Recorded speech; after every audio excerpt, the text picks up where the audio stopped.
I would wish you happy Cinco de Mayo, but I have no idea why we're celebrating it other than it's a made-up holiday so that they can sell you more beer and more margaritas. However, this year is an interesting twist to the margarita craze on the 5th of May. Scott Goldberg, ABC News correspondent, has the story. Good morning, Scott Goldberg. Good morning, McGraw. It's sad on many levels. You're right. Number one, Cinco de Mayo, it celebrates the Battle of Puebla and the victory of Mexican forces over French forces in the Battle of Puebla. It is not Mexican Independence Day, as many Americans think it is. So it is an excuse to drink, mostly. That's what it's turned into. Yes. And that's unfortunate, especially this year, because we find ourselves in the middle of a lime shortage, a lime crisis. That means those margaritas today might cost $1 or $2 more than usual. Well, when you mean a lime crisis, we had our traffic guy tell us he went to the store over the weekend to find some limes. He couldn't find any limes. So this is a real shortage. What happened? Yeah, and I've noticed the prices going up as well. It's been a sad convergence of three things. You have very bad storms wiping out a lot of the crops south of the border in Mexico. We get more than 90% of our limes from Mexico, so that's why it affects us.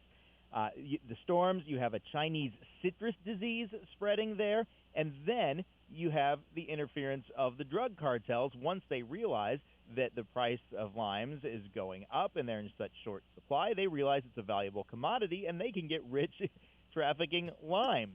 So you have all of these things kind of coming together to make it more expensive. We've seen the price of a case of limes go up from about $20 to $140 or more. The good news is we're past that peak.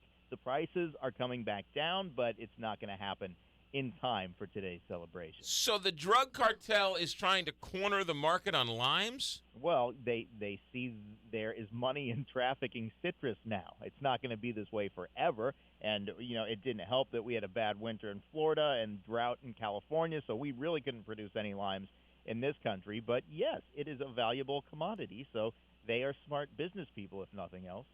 Limes, anything else we're in short supply of?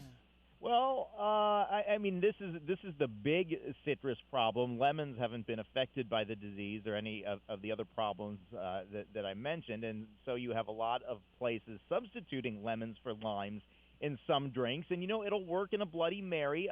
I don't know about a margarita. I think maybe if you squirt a little lemon juice as opposed to lime juice on a taco, it's still going to taste okay. I think margaritas is where we're really going to feel the brunt of this, at least today anyway. So the solution, McGraw, if you're out celebrating this bogus holiday, as you rightly pointed out, is just do tequila shots. All right, a couple of questions here, Scott Goldberg. The Anheuser-Busch Limerita, is that affected? I don't think that's actually made with real lime, so no. Oh, all right, good. I don't know that. I know it's just down the road from where you guys are sitting, so I don't want to, say anything I'm not 100% sure about, but it doesn't taste like it. All right. What about the real official plastic lime bottles with the real fake lime juice in there? Is that affected? Well, I can't believe you'd even ask me that. No, I mean, I don't care about the price of that, really, because it's not going to be the same. All right, so I guess a lot of frozen margaritas. Well, or, weird margaritas like pomegranate margaritas or things that have no business mixing with tequila. I think we've been going down that road for a while, so specialty margaritas might be even more in vogue today. But, I mean, then, it just doesn't taste right. Outside of margaritas, I know I like lime with my Diet Cokes, and I like lime with club sodas. Yeah. But if I go to a place and they don't have any limes, I'm not going to freak out over it. No, and you might, in those cases, McGraw, be able to substitute a lemon slice if you want to. I mean, that's the kind of thing where there's a difference. It's not a huge one, right. But you could ask for a lime and be told no, even if you just want a wedge right now. It is such a precious commodity. Someone might make you drink that club soda straight. Is it going to take a full year for the market to sort of correct itself? It's coming back down now. After peaking at prices that were as high as $140 or up to $175, if you're talking organic limes, we're coming down to the range of $70 to $100 per case. So, we're not near where we should be, but it's not as bad as it was a couple of weeks ago. Scott Goldberg has cornered the market on the lime shortage information circuit. Ladies and gentlemen, Scott Goldberg, whose father went to University City High School.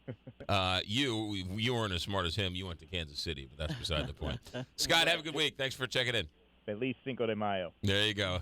Cinco de Drinko. 626 here, Big 550 KT.